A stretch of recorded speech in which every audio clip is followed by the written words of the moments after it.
Welcome, everyone, to Stepping Into Your Leadership. I'm your host, Christine Courtney. Our goal here is to give you some actionable takeaways that will help you lead your teams. Thanks for joining us on this leadership journey. Let's get started. Hi, everybody. Welcome to Stepping Into Your Leadership. I'm your host, Christine Courtney, and so happy to have in the studio with me today my dear my dear colleague of times of yore, Amanda Meeson, and also a dear friend. But just so you guys can get a sense of who Amanda is that she is the executive director of the Sterling Community Center, which serves 10,000 individuals and families in Stratford and the greater Bridgeport region in Connecticut. Sterling creates impactful and inclusive programs that engage and cultivate a thriving audience. So think about it. They have athletics, arts, preschool, after school, summer camp, community service, food security programs, enrichment, and then so much more. But since joining their team in 2016, Amanda has led the organization through $10 million in capital improvements, multiple technology and infrastructure advancements, while both tripling revenue growth and impact. Before that, not to be forgotten, Amanda was the VP of programming at our company. And I'm super proud of her because she received the Bridgeport Regional Business Council's Rising Star Award, the Fairfield County Businesses Journal's 40 Under 40 Award in 2019, and the Women We Admire Top 50 Nonprofit Leaders in the U.S. So congratulations, Amanda. And it's so good to have you. I feel the same way, Christine Courtney. Thank you for having me. I knew I had to get Amanda because we are doing this series on communication and different leaders in different industries and their takes on communication, because probably the biggest thing that I find wherever I go in my own business, but also in other people's businesses, when I'm in other people's business, everybody's concerned about how can we get better at communication. And if there's problems, it almost always comes down to communication. And so young people in business or people who've been around for a long time still say, how can we get better at this? So I invite different voices, and Amanda's a great one because she, in my experience of her, when she was a leader in our business, she was always a really fantastic communicator. And I would say probably up there in one of her top strengths, as there were many. Anyway, let's dig right in. You ready, Amanda? I'm ready. Bring it on. Okay. So let's first talk about kind of building trust, which I think is such formative in terms of communication. But how do you think leaders communicate in a way that can build trust and maybe credibility as well? Like what helps? What can help? Yeah, I think for me, that is always authenticity, being who you are truly in every interaction. If you can get through it. I think that is also can be really exhausting depending on the type of person you are. It's very natural for me to be authentic and come in as my natural state. And so it's always been something really intuitive. I think the issue with this is that you just absolutely cannot fake it. Humans are smart and emotional. And so it has to be something that you have in your body and that you believe in as well for that to work. I think too, the role modeling of that, when people see that you're consistently authentic and that you're comfortable embodying what you're asking them to do as well. And that might be leading by example, but I think that they're watching and want to know that you mean what you say. Yeah. And I think in my experience of you as a leader, you're pretty much the kind of woman that's like, I'm going to tell you if I've got an issue. You know what I mean? Like, I feel like every time I felt pretty confident that you weren't talking behind my back. I was Amanda's boss, but, I've kind of felt like I knew you would come to me if you felt like you needed to. Yes, absolutely. And I bet the people that work for you feel the same. I even remember, this is early days for me. So I think I had just been promoted to kind of maybe a program manager role. And I was very overwhelmed and very self-absorbed. And I had a really tough school year. And I remember sitting with you. I don't know if you remember this moment. It was transformative for me. And I said, this is hard and stressful. And you've given me too much. And I did this and this and this and this. And aren't you lucky I did all those things for this company? And this is how I remember it. I'm sure I was hopefully more graceful in that moment. And you said, you let me fully vent. I might've been crying. There might've been tears, which was probable. And you said, well, shame on you. That's what you said to me. Shame on you for not, I know, for not bringing me in earlier, for not communicating what you needed so that I could be part of the solution. And I remember that so vividly, of just your ability to open up and say, I can help solve these problems with you, but I can't help if I don't know where you stand. And so I think that volley, as leaders and as in that moment, me wanting to share with you, what I needed from my boss is so important on both ends. And now I'm just addicted to communication, right? So we just hired 3 new people, which has been awesome. And there are questions in the interview where I say, very much our culture is a place where we normalize feedback. We are highly collaborative. That is up, down, and sideways. And tell us how you would fit into that environment. And if those answers are not confidence telling in terms of their ability to welcome that type of environment, to thrive in that type of environment, it typically won't go further. And so we try to get it right when we're sharing the expectations of how we're going to work together. Yeah, I love it. That is a great. Now, do you remember this moment? I don't remember my reaction. I remember your moment, right? But I sound much harsher than I remember me being, but clearly it was what was needed. Listen, but I'm being dramatic. I hope it was helpful. Well, clearly somehow it's helpful if it's lasted in your mind this long. But I think that's a great tip, what you just gave people, because it's much easier to start with over communicating what you feel like is maybe too much communication than it is to then make up for it later. Because if you are very hands off in the beginning, then you start communicating, they start worrying, like, what the heck is happening? Because you're setting a norm early on. And also people are really open in the beginning. We talk about it all the time with the enthusiastic beginner, right? They're excited in the beginning. That's the time to really get them some real clear norms on, like, this is how we communicate here. So I love that you're putting that out right away. Are there any other strategies in terms of how you make sure that you ensure clarity? Because I think one of the problems that I always have is that in my mind, it's really clear what needs to be done because I'm thinking about it all the time. But then I expect them maybe to hear it 1 or 2 times and have a real clear understanding of what I mean or what the problem is or what our goal is. Anything you use to make sure? Yeah, there was a podcast, you guys, I forget which podcast it was, but you were all talking about younger staff being invited, younger/newer staff being invited to kind of corporate events or settings that you as the CEO and president feel are very important, right? And that importance or the reasoning behind that might not be felt at every level. And that was telling for me too, because I think I have really good intentions. I communicate often. And so I make a lot of assumptions that they are receiving the message as I intend for it to be. And that's just not true, right? At the pace that we're moving, at the amount, here at Sterling, we have about 20 full-time staff and then another 35 that come in the summer. And 20 feels so intimate and amazing, especially compared to coming from you. And yet it's still absolutely challenging because there's just barriers to connecting in that way. And so I think the tip I would say is just to always make time. It is easy to get caught up in the inbox. It's easy to get caught up behind the desk or in meetings, and being really intentional about setting aside time every single week or a day or whatever dosage feels right for you to, genuinely connect with those that report to you and those that also don't. So I'll give you another example of this new group that came in on a team of 20. Onboarding 3 new people at the same time has been nice because we've been able to be extra strategic in doing so. And the first week was super hectic and lots going on here. And my intention was to sit with each one of them. They don't all report to me, but that I wanted to see how their first week went. And I had no business actually making time for that. But then in each meeting, right, I was able to say, how was your first week? What are we doing well? Are you learning? Are there things that we're doing that are effective for you as you absorb who we are? And each one was, 10 to 15 minutes long. And I was able to set up those supervisors and that next week of onboarding with so much more intention and clarity. And so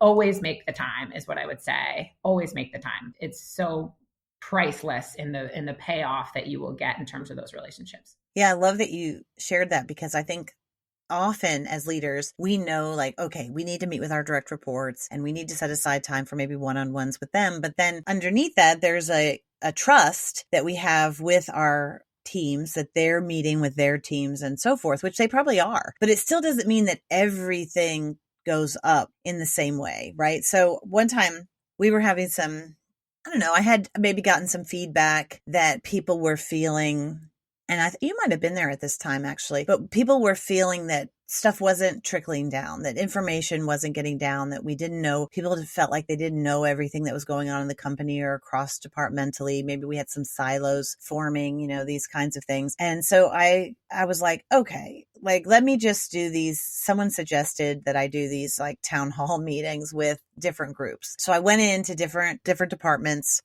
without the managers being there, or if they were there, I think I asked them not to say anything, but I think they weren't there. And I just said, okay, we have an hour together. Like, what do you guys think is working? What do you think is not working? How can we get better? And what was one of the ideas that came out of this was this idea that there is just flat out information that they want to know in a really positive way of exciting things, let's say, that are happening with the company. Now, meanwhile, of course, my defense went up because I'm like, we send out emails once a month with all of this stuff. But of course, people don't read emails like that unless, it has some sort of negative or scary thing in the title. People generally don't read a lot of emails, and we can blame them all we want for that. But the fact of the matter is the company was having some breakdowns because of it, right? So we created, and I thought someone gave me this idea in one of those meetings, which was we should just have a board up by where the lunchroom is, this big board that says, did you know? And so it'd say, did you know, ? And then we had underneath it where people would write things that were happening to them. So either it could be that my kid got into this college, or it could be we just got this award for this, or that this facilitator that's out in this particular job got this positive thing happen to them. Whatever it was started to go up on that board, and somebody was responsible to make sure it got changed every week, because if it goes past a week, people don't read on the board, turns out, either. But if you erase it and you change it often, then people will read it. And it was such a simple thing that did you know board became like a real piece of communication. And it just was a dry erase marker on a board outside the lunchroom, So that came from exactly one of those types of meetings that you're talking about. So it can be very popular.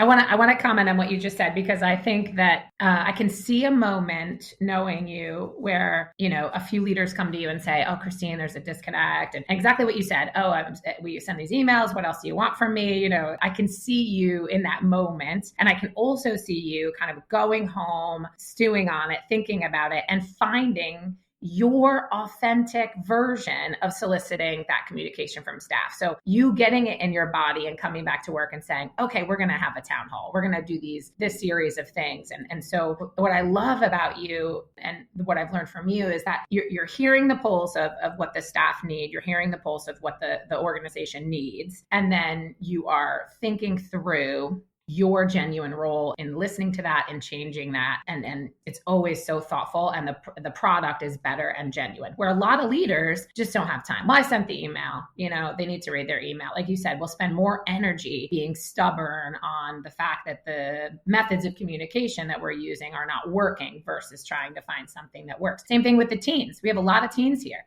Am I literally supposed to abandon email and just text with that population of staff?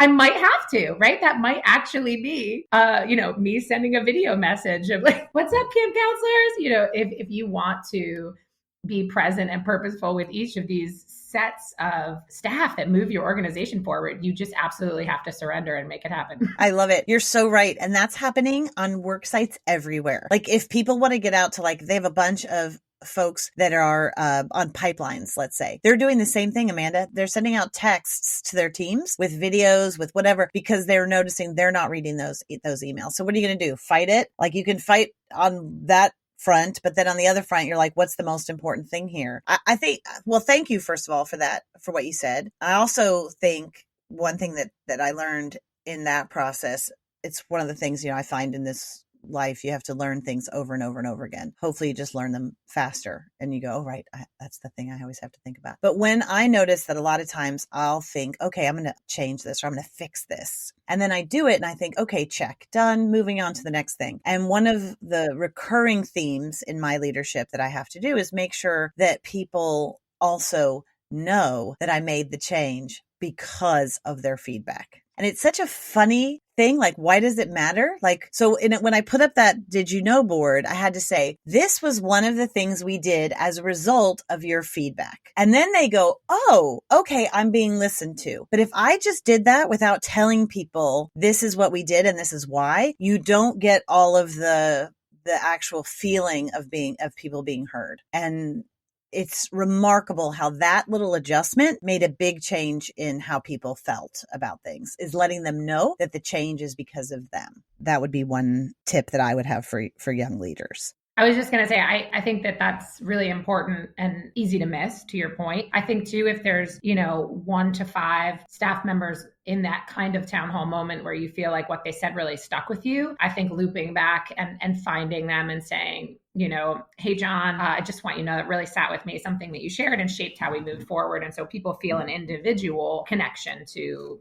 how you've shaped kind of the next chapter with their feedback. Again, it takes so much time, but so important. It takes time, and it also takes a humility that I'm not always comfortable with. I find that I am sometimes have this, like, it sounds silly, but a little bit of shame that I didn't think about this beforehand, or that really it comes down to like that feeling of not being perfect, or not for people to be unhappy, or for there to be some sort of solution. There's a little bit, I used to feel this little bit of shame. And so for me to be able to just fix it, I felt good about that, as if I didn't have to talk about it again. Like, let's just move on, right? Everybody's happy, go.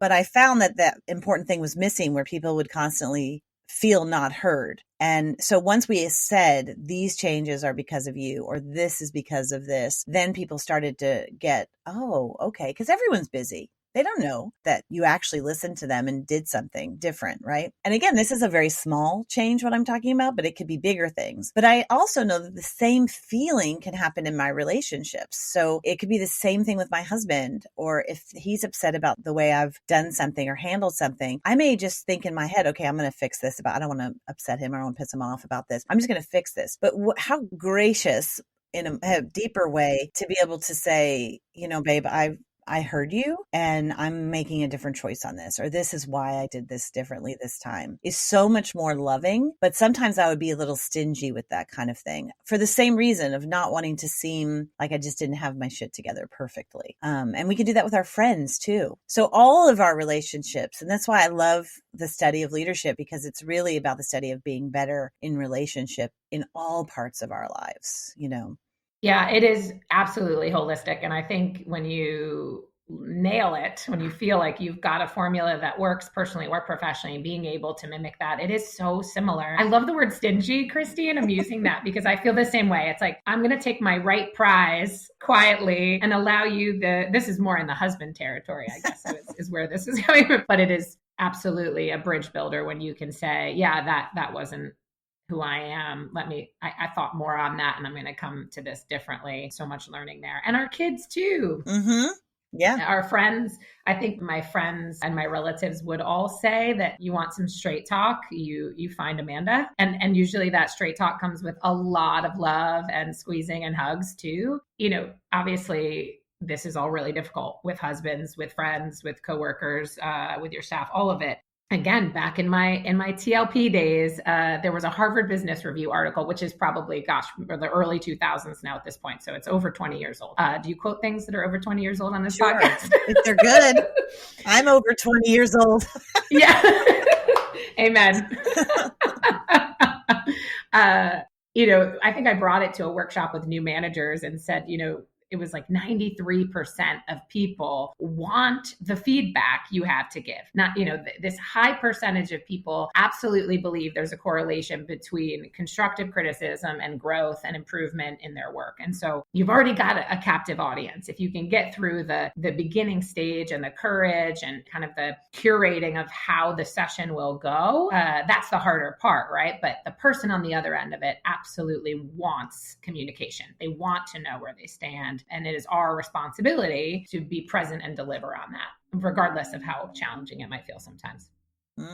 Yeah, well, that brings it to this question that I have, because I think people really struggle with handling difficult conversations, and that we feel like, oh, we can communicate really well when it's all positive, but the hard part is when it's going to be sticky, right? And so how do you maintain those strong relationships? Because I know that that's important to you, and that you have always had, in my experience, very strong relationships, both at work and in your personal life. But like, how do you handle having difficult conversations while maintaining those strong relationships and holding yourself accountable to actually having them?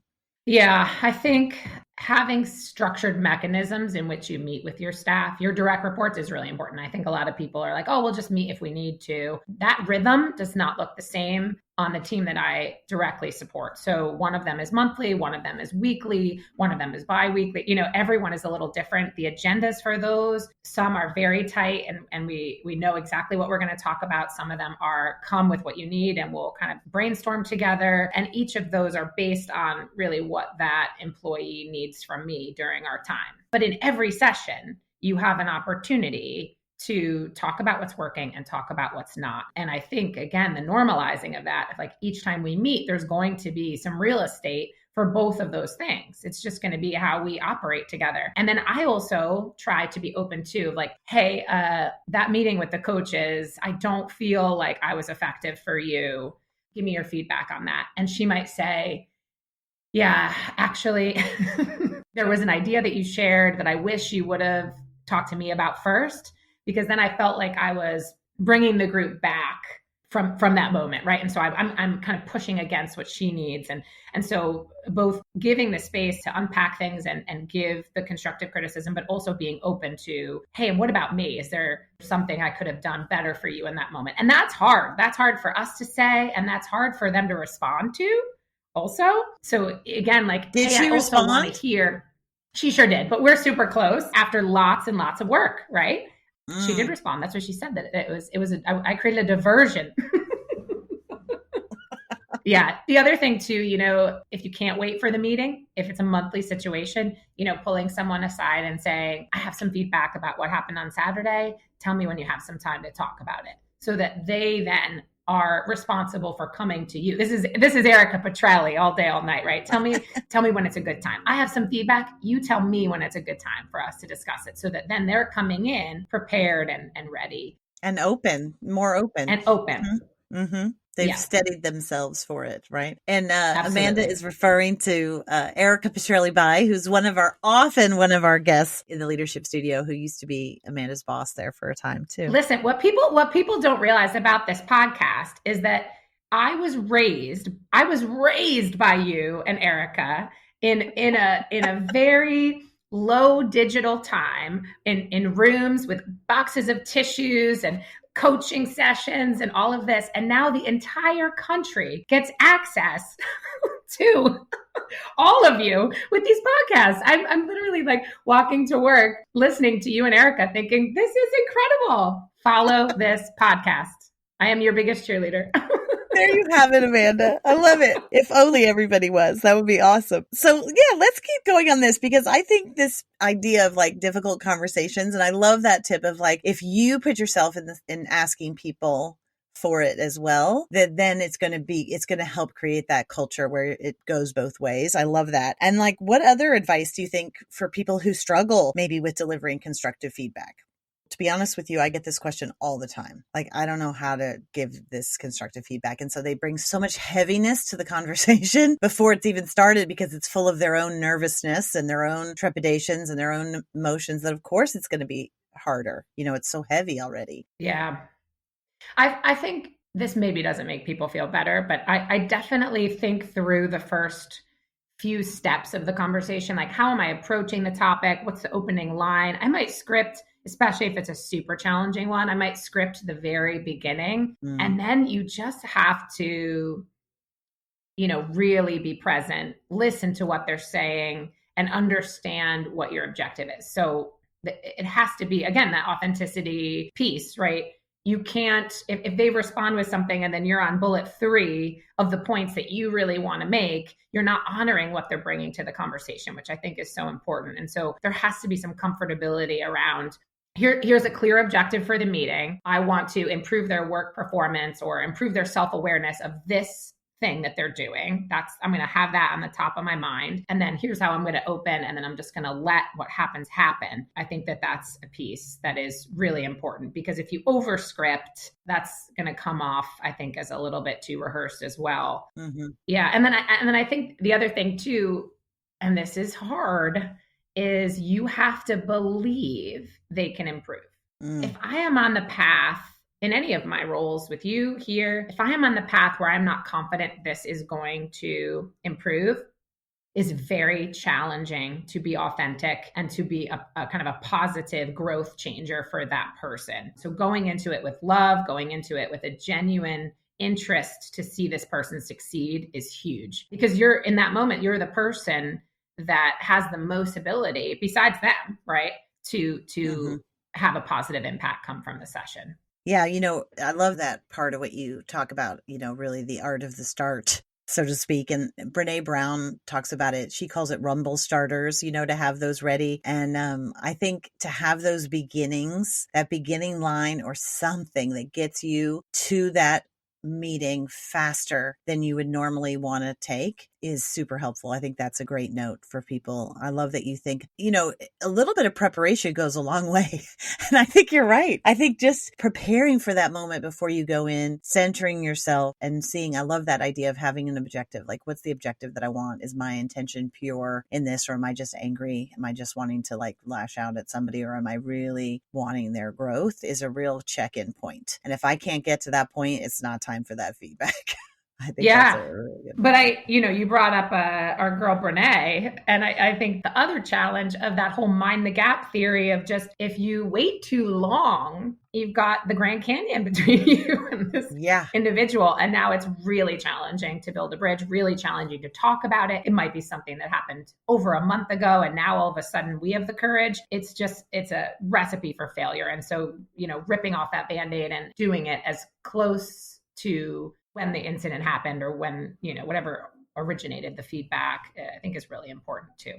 Yeah, really important. I think that if you can get yourself to do them is also, like I always say, the only way to get better at it is practice. It's like any skill. You're not going to get good at this in your mind, and then someday you're going to wake up and be good at this. It's only by having these conversations over and over and over again that you get better at them. I don't know if any of you out there, I know for you, Amanda, we've had this talk before, but if you've ever had to terminate somebody, right? If you've had to fire somebody, I always say that then you're going to be a better manager going forward, because that moment of firing someone is about one of the worst conversations that you have to ever have at work. So then you go, oh, I don't want to have this conversation that many more times. I better start talking to people about their issues way early in that process.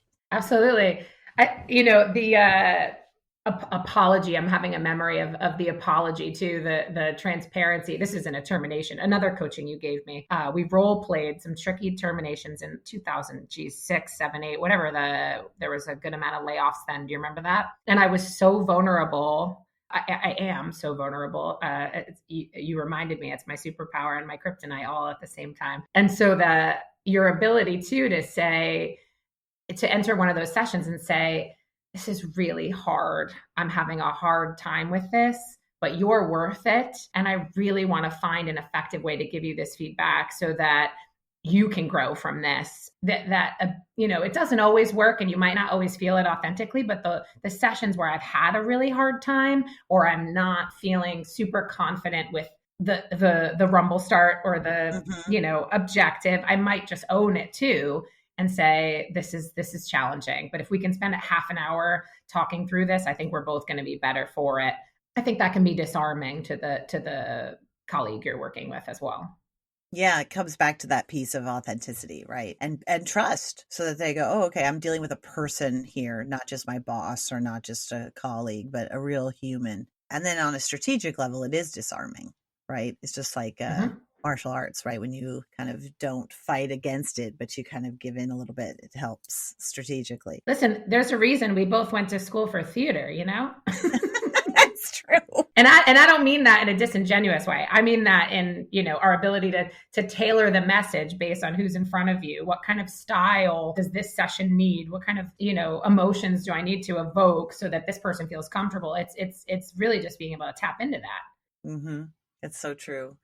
This is very off topic, but I'm just going to go there.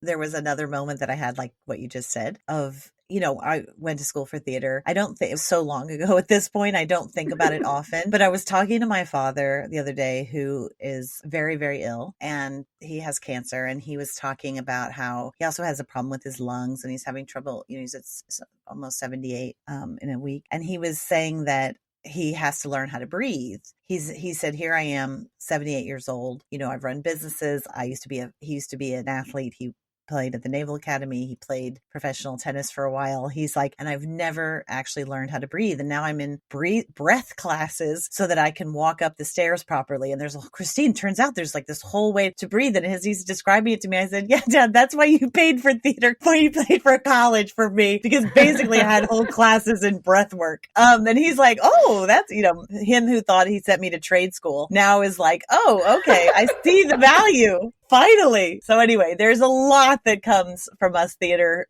students that helps throughout life, including your breath, including how to relate to different people, including how to access your vulnerability or your authenticity, hopefully easier. So I always think there's theater hires are always good hires out there, no matter what the business, people.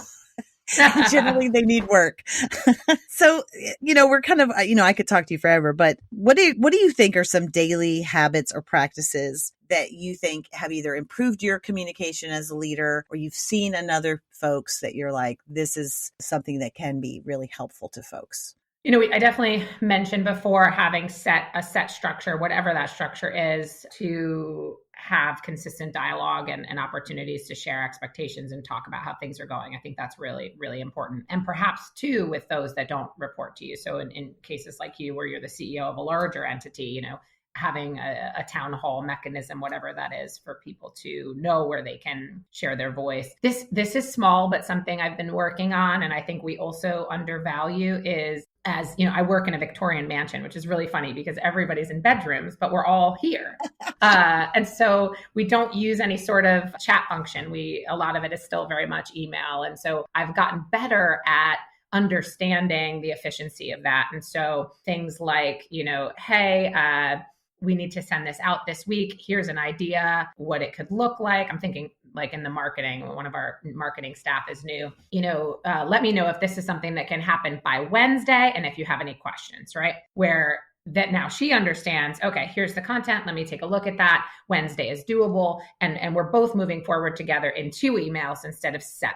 She might come down and talk to me, but I think sometimes you can get trapped in a flowery, friendly email that feels warm and miss the boat in some of those deliverables that can just help everyone be clear on the expectations and the task and the ability to move forward. So I think that that's something I've been getting much better at. And then, I often still really believe in playing the synthesizer. So if we have a meeting that is cross-departmental, but we're all working on the Martin Luther King Day event together, being able to be in a room, connect all the dots, have everyone understand, but then recap that. A lot of people don't take the time for that. It becomes a written digital reference to this is who's doing each thing. Sometimes in more sophisticated settings, there's a project management software or whatever people are using. But those are little exercise habits, I think, that a lot of people are skipping.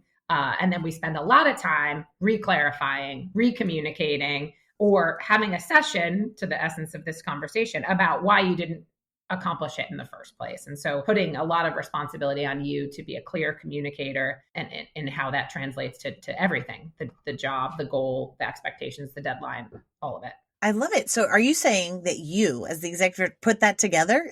It depends on so Martin Luther King is a great example because it doesn't live with one department. It's something we all execute together. Okay. So in that kind of moment, I might be the beginning of, this is what we're doing. This is why we're doing it. Here's how each department will connect. And then I'll pass it to marketing or community engagement to take it from there. But those important moments to lend your voice of why are we all doing this and what is everyone's role in this process, I think can be easily missed as we speed through our days. You become the synthesizer of all of those ideas you're saying in all those departments. And then you're putting that out like on a board. Are you emailing it? Like or you say sometimes it's project management software but something where people know what deadlines are or what they've committed to, something like that.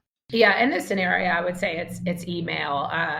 But your question is reminding me too. I think the other important piece of this is when I don't own the communication, when the communication is not my responsibility, and how comfortable or uncomfortable I am with that.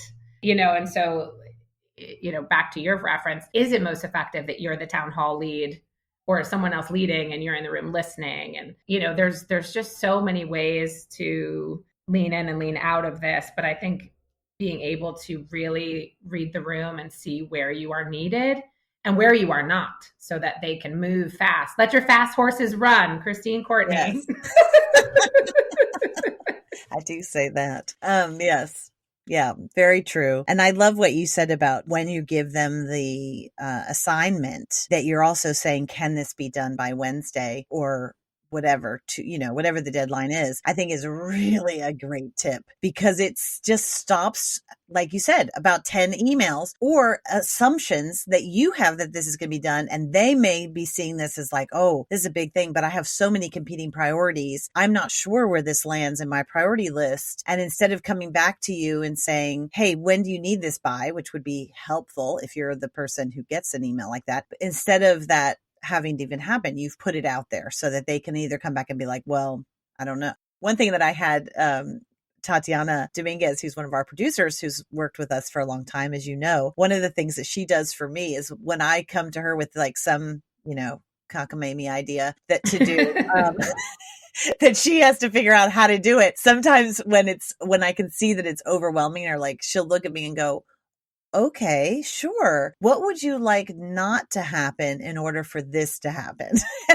And then it kind of stops me and I'm like, what? And she's like, well, I just want to show you the other things that I'm working on and it's totally fine. But just which things should I just put on hold? And then I sometimes go, whoa, wait. And I stop myself and go, oh, you're right. Okay, well, what do you think? And then we can have a real, negotiation over where things could happen. But, me, I'm just like kind of going through, thinking of these ideas, hoping that it happens, not realizing all the things that are on her plate. And so that's a really good I found a really helpful communication style that she used to manage up with me that I often share with people. Like sometimes, as the boss, they don't get it. And people think we have all of our mind organized and together. And that's not always the case. We don't know what everybody's doing. Well, and you don't want to stop giving the ideas too. So it's I think that's an important role to light people up and shake things up and keep things fresh. And so knowing Tatiana, knowing what, Blanca's style or Tom's style or, what they each need to be able to hear your idea and move it forward is another piece too of just that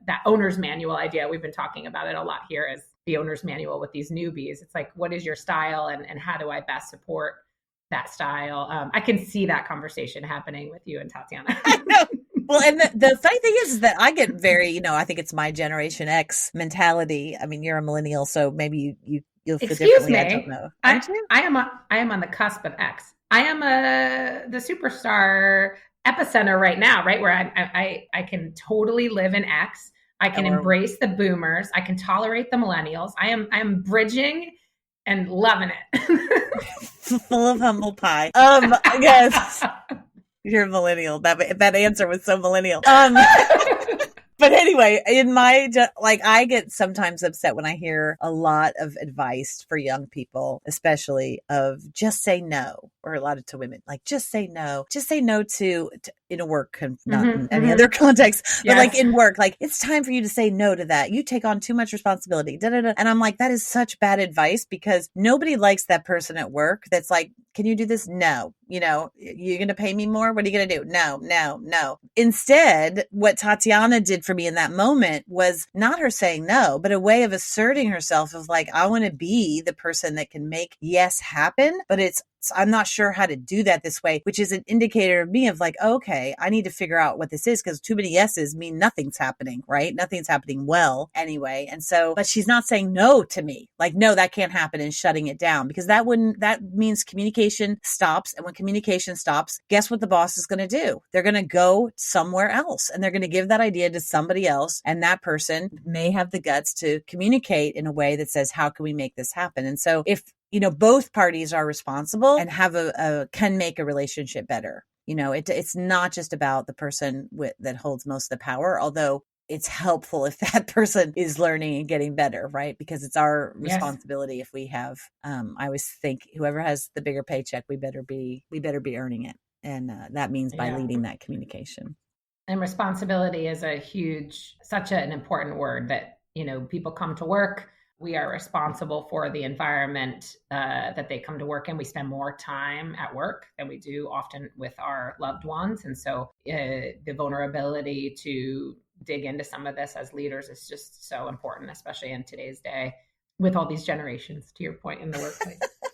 I love it. Amanda, thank you so much for joining us today. And we'll definitely have you back if you'll have us, because this communication series is really important. And you do have a lot of fresh, good advice for everybody. So thank you so much. Thank you, Christine. Thanks, everybody, for listening. I'd like to give a special shout out to our podcast producer, Richard Francisco. Check out our notes for any details. And if you get anything out of this, please follow us. And if you enjoy it, please take a moment to rate us or write a comment. It will mean the world to us. We'd love to hear from you. And if you just can't get enough, follow me on TikTok and check out tlpnyc.com/podcast for more information.